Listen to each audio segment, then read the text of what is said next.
فأنا ناصح لإخواني بالصدع بالحق تبيض وجوههم. السكوت في مسألة الحزبية يضرها، فاصدع بما تؤمر وأعرض عن المشركين. سلامي على دماج ورجالها والشيخ يحيى ودار العلم يا سعد بانيها.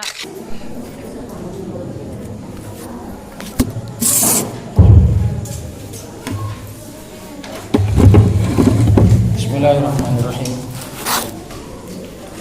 Alhamdulillah wassalatu wassalamu ala Rasulillah wa ala alihi wa sahbihi wa man wala amma ba'd.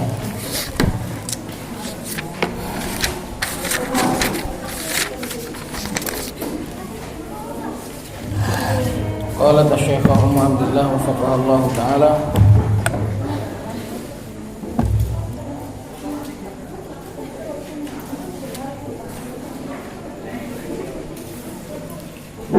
فهذا الولد عدو لأبيه ولن ينفعه ولده يوم القيامة بل سيفر منه كما قال الله تعالى يوم يفر المرء من أخيه وأمه وأبيه وصاحبته وبنيه لكل امرئ منهم يومئذ شأن يغنيه. Melanjutkan tentang pembahasan sebagian anak menjadi adu, menjadi musuh. Kemarin sudah kita jelaskan tentang definisi musuh adalah seorang yang menjerumuskan kita ke dalam kerugian akhirat walaupun seandainya menguntungkan secara dunia. Musuh adalah yang menjerumuskan ke dalam kerugian akhirat meskipun seakan zahirnya menguntungkan dalam perkara dunia. Fahadzal waladu aduwwun li abihi, maka anak seperti ini adalah menjadi musuh bagi ayahnya dan tidak akan bermanfaat baginya anaknya pada hari kiamat. Anak yang bermanfaat, anak yang soleh itu akan bermanfaat baik di dunia maupun di alam kubur maupun di hari kiamat, di akhirat. Jadi anak yang soleh di dunia juga bermanfaat, membantu, taat, nurut, tak merepotkan.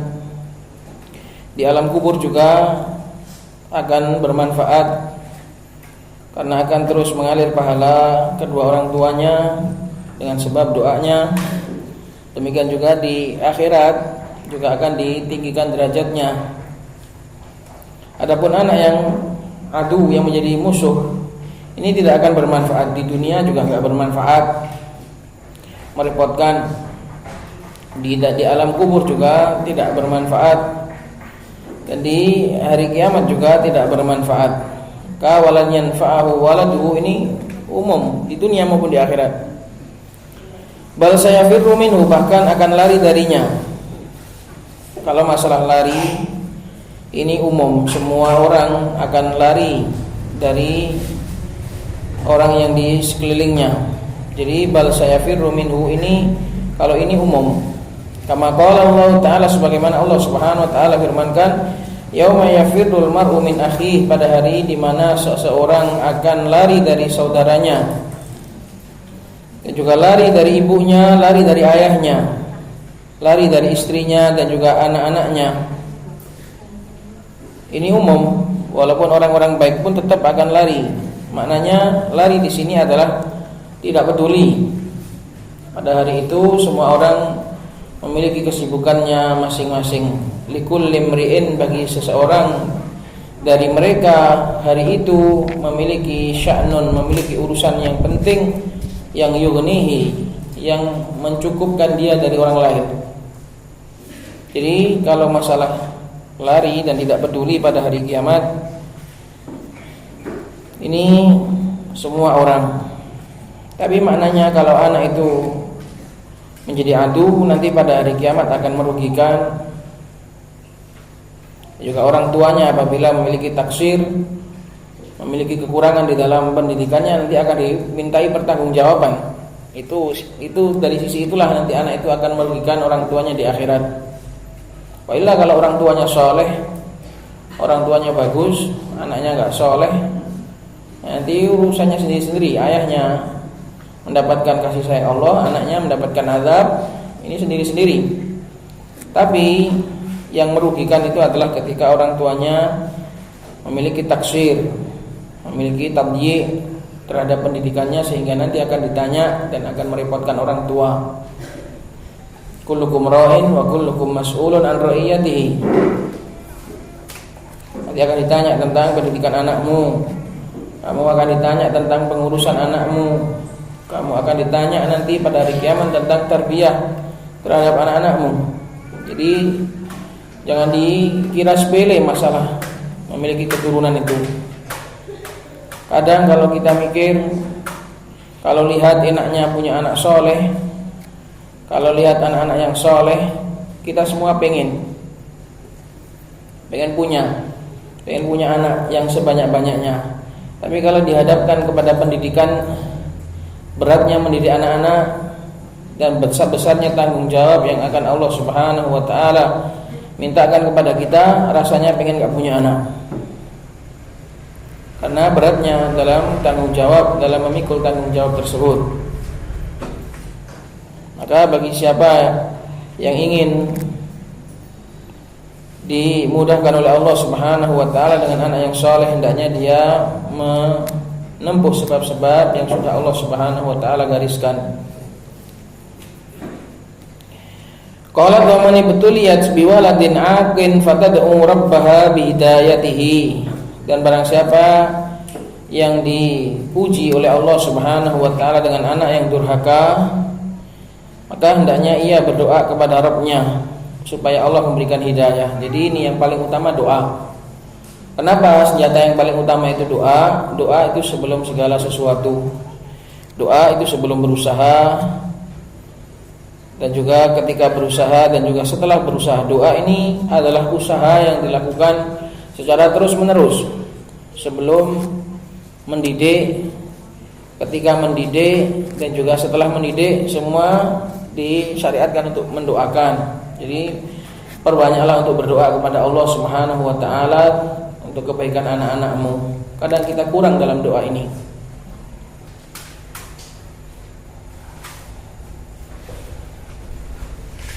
Dan juga termasuk bentuk mendoakan anak adalah dengan cara dipegang ubun-ubunnya dan diucapkan, dibacakan, Allahumma inna nas'aluka khairahu wa khaira ma jubila alaihi wa na'udzubika min syarrihi wa syarri ma jubila alaihi. Kalau anaknya laki-laki, kalau anaknya perempuan, Allahumma inna nas'aluka khairaha wa khaira ma jubilat alaihi wa na'udzubika min syarriha wa syarri ma jubilat alaihi. Doa itu ada datang dari Nabi sallallahu alaihi wasallam, tapi bukan untuk anak, tapi untuk, biasanya Nabi kalau mengatakan bagi yang punya istri atau punya budak atau punya sesuatu yang baru, hendaknya didoakan dengan doa itu. Maka tidak mengapa untuk dipakai di anak.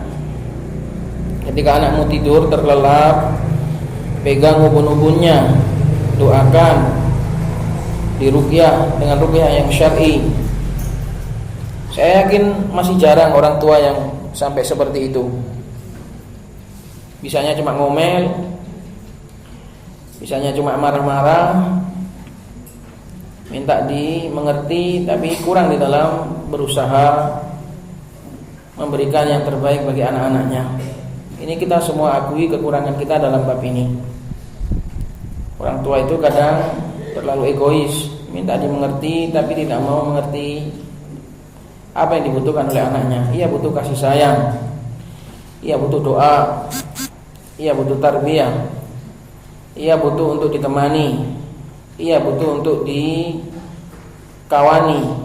diiringi, dan juga butuh untuk mediasi dan juga meditasi, diobati, dan juga ada pendekatan, tanya, kamu punya masalah apa Tona? Itulah. Kadang anak itu tertutup dengan orang tuanya, sehingga ia mencari rasa nyaman di tempat yang lain. Maka jangan sampai anakmu itu mencari tempat nyaman di orang lain. Sebagaimana ayat kemarin, ayatnya Nabi Nuh alaihi salatu wassalam, "Wa kana fi ma'zil." anaknya di tempat yang jauh, memiliki tempat. Bahayanya anak itu kalau sudah memiliki tempatnya sendiri, memiliki tempat nyamannya sendiri, memiliki dan menemukan dunianya sendiri, itu bahaya sekali.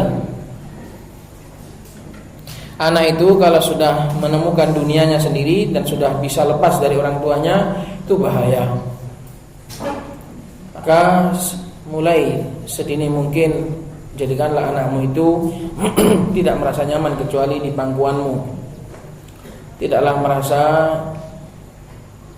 senang kecuali di sekelilingmu, dan jadikanlah dan menjadilah engkau kawan curhat yang terbaik. Ada masalah apa saja hendaknya diberitakan kepada orang tuanya, sebagaimana Nabi Yusuf alaihissalatu wassalam, beliau ketika bermimpi cerita kepada ayahnya karena tahu bahwasanya ayahnya adalah teman curhat yang terbaik. Maka mula-mula yang paling banyak ditekankan pertama adalah doa, mendoakan anak. Yang kedua adalah sering mengawasi, sering-sering bersama kita. Jadi termasuk kesalahan juga anak itu jarang bersama dengan kita. Kalau anak itu sering bersama dengan ayahnya, laki-laki bersama dengan ayahnya, perempuan bersama dengan ibunya, itulah yang terbaik. Sebagaimana Nabi Ibrahim alaihissalatu wassalam, beliau membangun Baitullah bersama dengan Ismail. Itulah gambaran ta'awun antara ayah dan anak yang terbaik. Nabi Ibrahim alaihissalatu wassalam bersama dengan Ismail. Wa idh yarfa'u Ibrahimul qawaida minal baiti wa Ismail Rabbana taqabbal minna innaka antas samiul alim. Berdua bersama membangun ketaatan kepada Allah Subhanahu wa taala. Kemudian langkah yang ketiga, setelah di banyak-banyak meluangkan waktu untuk bersama, yang ketiga adalah banyak-banyak berkomunikasi, akrab dengan anak. Itu adalah termasuk salah satu jalan untuk kita mengetahui seluk-beluk yang terselubung di dalam hatinya. Akrab dan banyak-banyak berkomunikasi. Jangan sampai menutup komunikasi, apalagi antara ayah dengan anak laki-laki itu jangan sampai menutup komunikasi. Kadang ayah itu segan sehingga melewat ibunya itu salah, nyuruh apa-apa lewat ibunya salah. Lihatlah Luqman alaihissalam, lihatlah Luqman, bagaimana Luqman memberikan wejangan kepada anak-anaknya. Dan banyak lagi metode-metode atau kiat-kiat yang harus ditempuh. Yang paling utamanya tadi doa, dan sering-seringlah membersamai dan mengawasi. Kamu sekeras apapun, mau kamu hajar sekuat apapun, kalau anak itu ditinggalkan gak ada gunanya. Imannya bil ghaib belum tumbuh. Ya harus diawasi, harus dipantau. Kamu buat seketat apapun peraturan, kalau anak itu ditinggal, ya tetap namanya manusia itu punya sifat durhaka, ya tetap durhaka dia. Jadi sering-sering diawasi, sering-sering dipantau. Bahkan kalau kerja, aja kerja gak apa-apa. Ayahnya kerja, anaknya ikut gak apa-apa, selama tidak merepotkan di dalam pekerjaannya.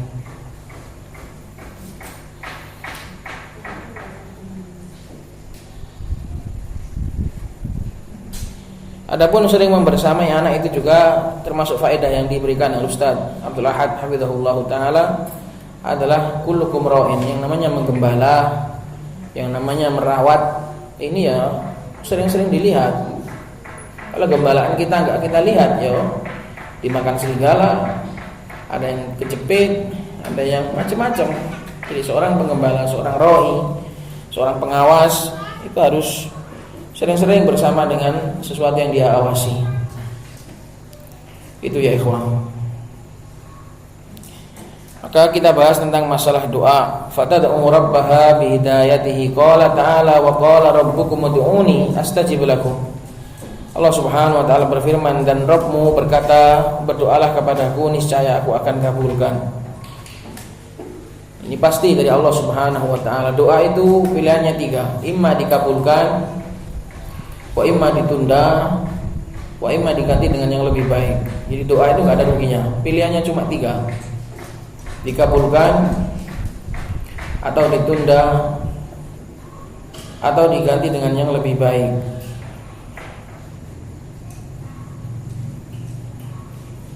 Kecuali doa yang ada penghalang. Doa itu sebab, doa itu pendorong. Harus hilang penghalangnya, yaitu hal-hal yang bisa menghalangi dikabulkannya doa. Percuma kalau ada sebab tapi ada penghalang juga enggak jadi, karena antara sebab dengan penghalang itu lebih kuat penghalang. Sebagaimana dalam hadis Ash'ath Aghbar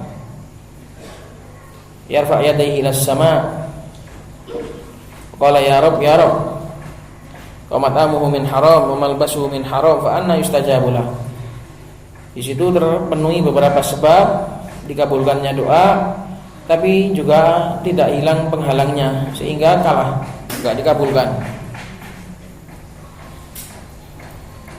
Qala wa hananul ubuwati yakunu fi hududisy syar', dan kasih sayang orang tua itu wajib berada pada batasan-batasan syariat. Lah ini gimana caranya kita tahu kasih sayang kita itu sudah sesuai syariat kalau enggak kita belajar? Maka sebelum jauh-jauh menginginkan anak yang soleh, maka harus kamu ajari dulu dirimu. Karena kita nggak tahu seberapa batasan syarat. Jadi untuk hanya sebatas menyayangi anak saja kita butuh ilmu. Disitulah esensinya ilmu. Disitulah pentingnya ilmu agama. Hanya untuk menyayangimu saja butuh ilmu. Untuk menyayangi anak, untuk menyayangi orang tua, untuk menyayangi teman, untuk menyayangi suami, untuk menyayangi istri, semuanya harus ada ilmunya, tidak boleh melebihi batas. Wa hananul ubuwati yakunu fi hududisy syar', fama yurtakabul muharramatu min ajlil walad, maka enggak boleh diterjang perkara-perkara yang haram hanya demi ingin membahagiakan anak. Tujuannya ingin membahagiakan, tapi ternyata karena kebodohan orang tua sehingga diterjang perkara-perkara yang haram. Demikian juga termasuk bentuk penerjangan terhadap perkara yang haram adalah membela anaknya yang salah. Ini harus wajib dihilangkan sifat ini. Sifat membela anaknya yang salah itu harus dihilangkan, dibersihkan dari dalam tubuh kita. Makanya kemarin ketika ada ikhwah yang minta izin apabila dia mendapati ada anak orang lain mengganggu anaknya, dia minta izin untuk menghukum anak orang lain tadi, saya larang, enggak boleh. Tadi malam kan saya larang. Kenapa? Karena kalau kamu menghukum anaknya orang lain demi anaknya orang lain juga enggak apa-apa. Tapi kalau kamu menghukum anaknya orang lain demi anakmu, ini nanti orang lain itu enggak terima. Karena apa? Karena langsung akan terkesan kamu itu membela anakmu. Kemarin lupa enggak saya sebutkan,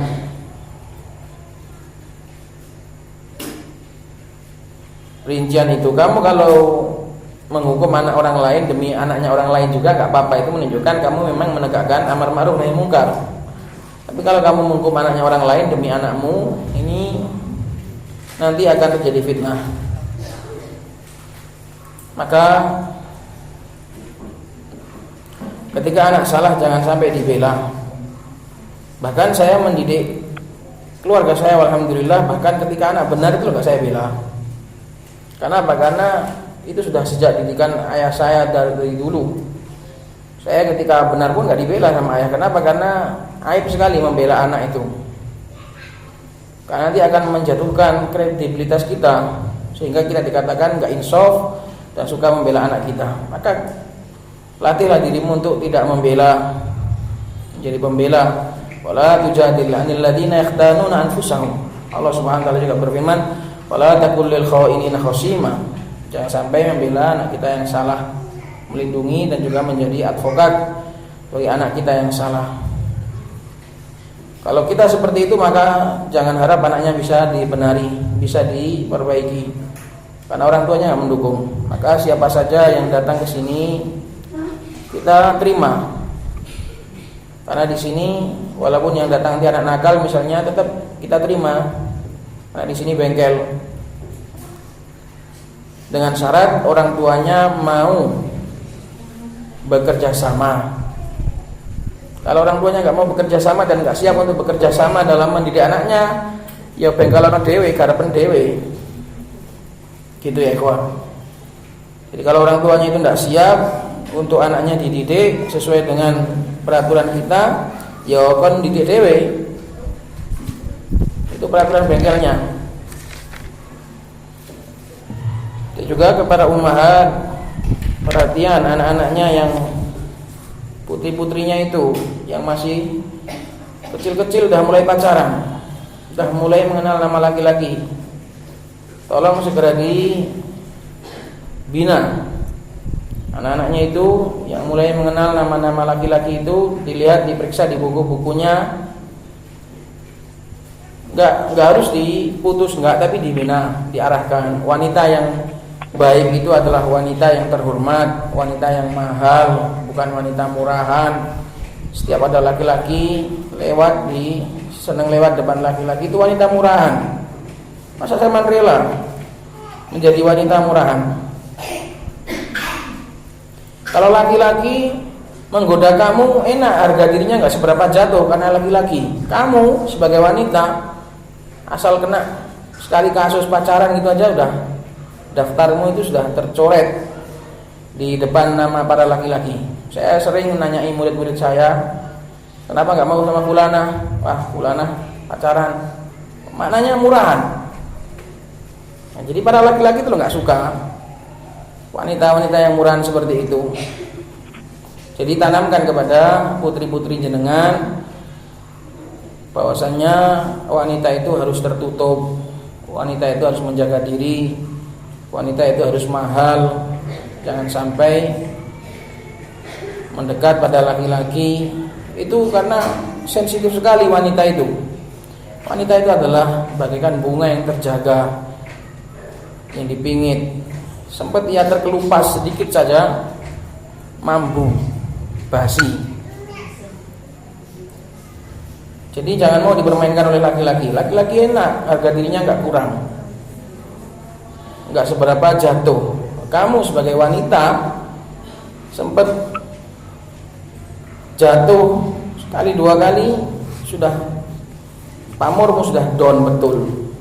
Dan ini saya nggak ngada-ngada, saya betul ini karena saya sudah mengetes.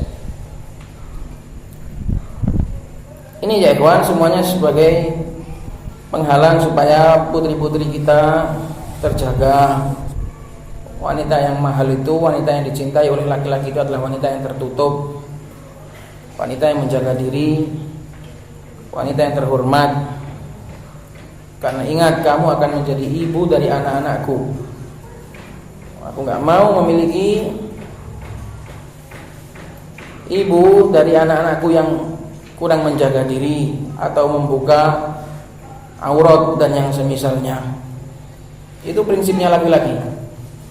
Kalau wanita cantik, murah, 300.000 dapat. Tapi kalau wanita yang mahal, wanita yang tertutup, wanita yang terhormat, inilah yang diidam-idamkan oleh para laki-laki.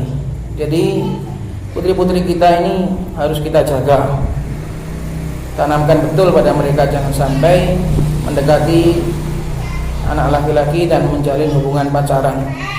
Pacaran itu nggak akan mewariskan kecuali kesedihan dan luka. Ini ya ikhwah. Qala wa'lami anna minal inayati bi tarbiyatil abna'i ad-du'a lahum bil khairi was shalah. Dan ketahuilah bahwasanya termasuk inayah, termasuk pemeliharaan dan juga kepedulian dengan tarbiyatul abna adalah mendoakan mereka dengan kebaikan dan as-shalah, yaitu menjadi baik.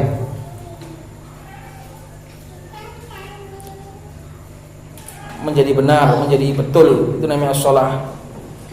Menjadi lurus, kebaikan dan kelurusan. Wa da'watul walidi la turaddu, sedangkan doa kedua orang tua, doanya ayah, doanya ibu, itu termasuk doa yang tidak ditolak oleh Allah Subhanahu wa taala. Maka jangan remehkan kekuatan doa, apalagi doa orang tua. Jadi jangan putus asa ketika anakmu hilang, ketika anakmu menjadi buruk, baik laki-laki maupun perempuan. Teruslah berdoa, banyak-banyaklah berdoa kepada Allah dan banyak-banyak istighfar. Siapa tahu kesalahan anak kita itu adalah karena dosa kita di masa lalu atau di masa sekarang. Betapa banyak saya ini mendapati hukuman dari dosa-dosa saya itu kadang kepada anak-anak saya, dibayar kontan oleh Allah Subhanahu wa taala. Nasallallahu alaihi wasallam. Jadi banyak-banyak berdoa, banyak-banyak istighfar. Siapa tahu nakalnya anak kita itu adalah karena sebab dosa-dosa kita. Wa da'watul walidi la turaddu kama jaa fi ahadits an Nabi sallallahu alaihi wasallam, sebagaimana datang dari hadis-hadis dari Nabi sallallahu alaihi wasallam.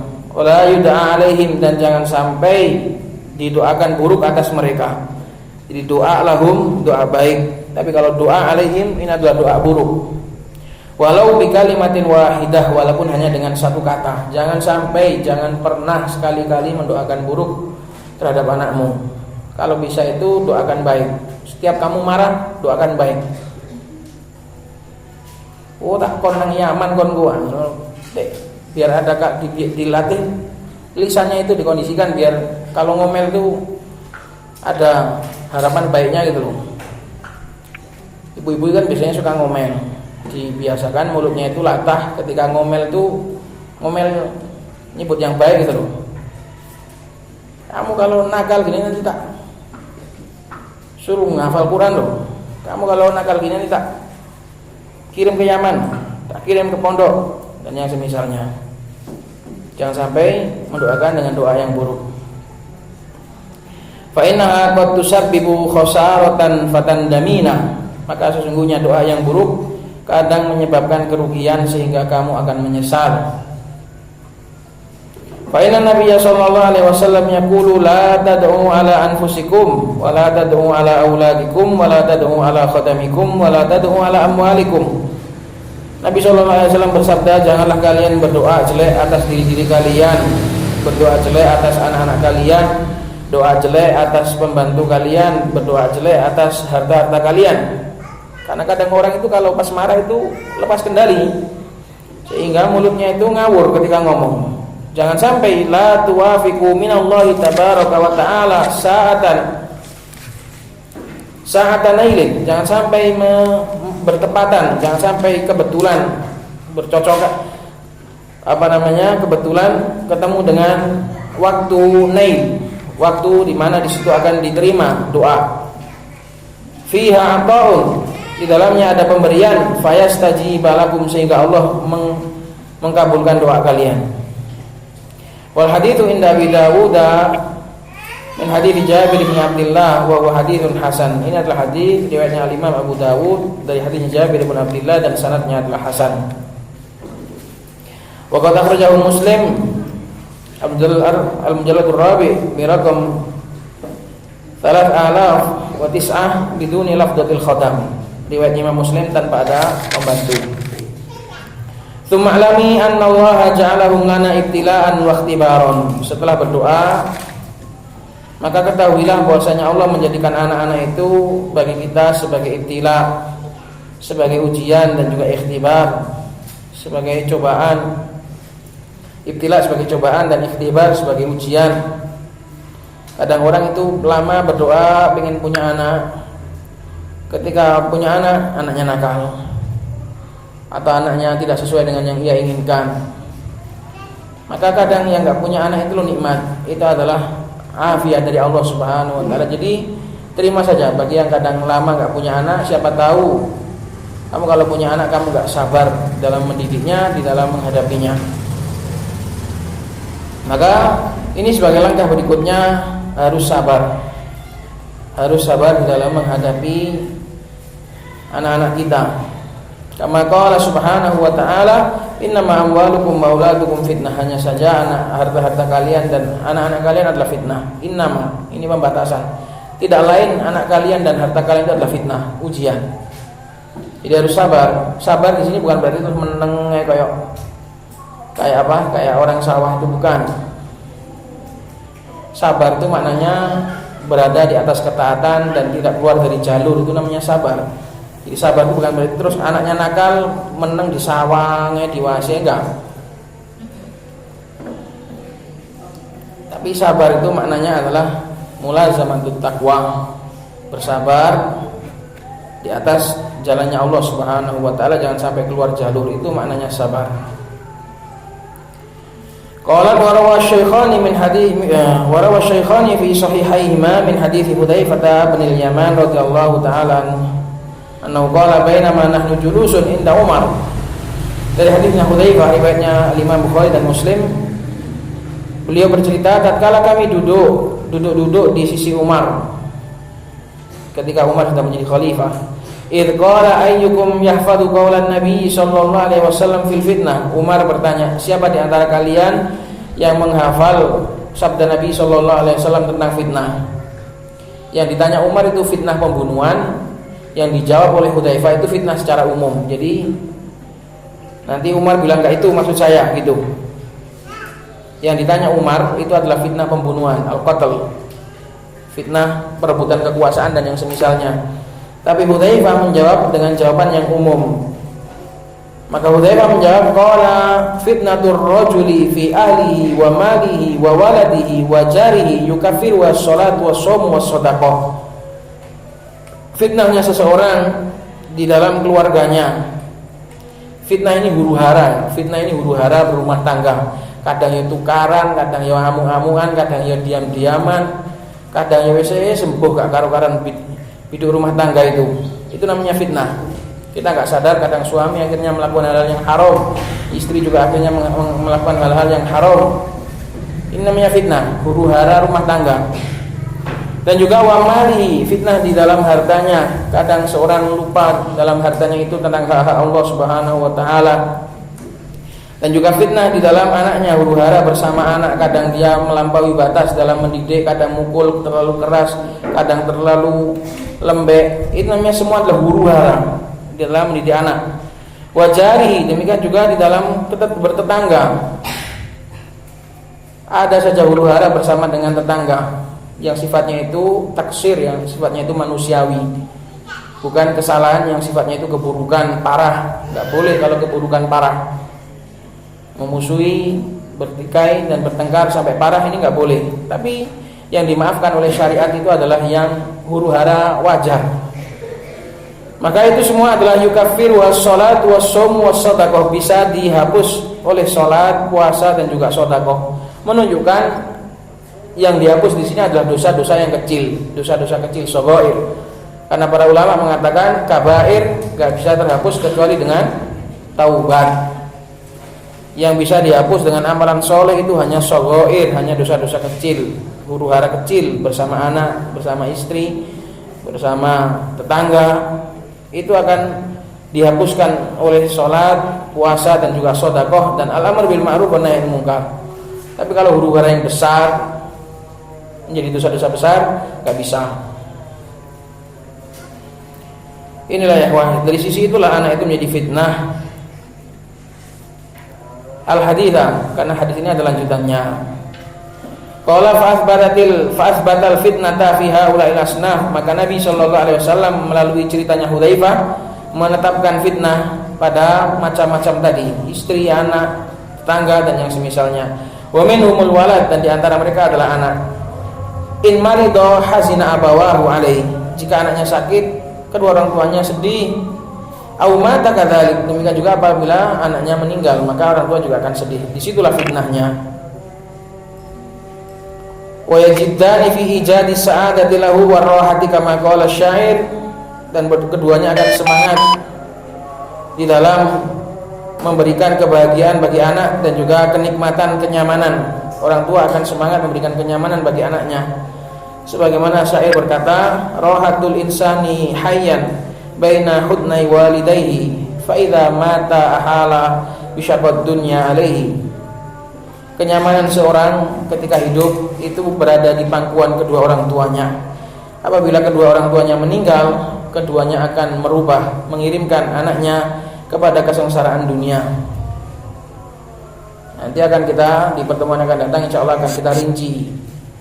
Ada anak itu yang ketika ditinggal orang tuanya mati, dua-duanya langsung dunianya kayak gelap, dah nggak bisa menjalani hidupnya sendiri. Yaitu anak yang manja, anak yang biasa dimanja, anak yang nggak dididik. Ketika kedua orang tuanya mati, dia dah bagaikan boneka. Seorang laki-laki bisa hidup tanpa wanita, tapi seorang laki-laki adalah bagaikan boneka tanpa ibunya. Kalau sudah ditinggal orang tuanya, sudah kita ini bagaikan boneka. Tapi itu tidak berlaku bagi anak yang dididik, bagi anak yang sudah diajari dengan ilmu yang syar'i. Ini insya Allah akan kita ambil di pertemuan yang akan datang. Semoga nasihat-nasihat ini bisa bermanfaat dan diberlakukan sebagaimana mestinya. Subhanakallahumma wa bihamdika asyhadu an la ilaha illa anta astaghfiruka wa atubu ilaik.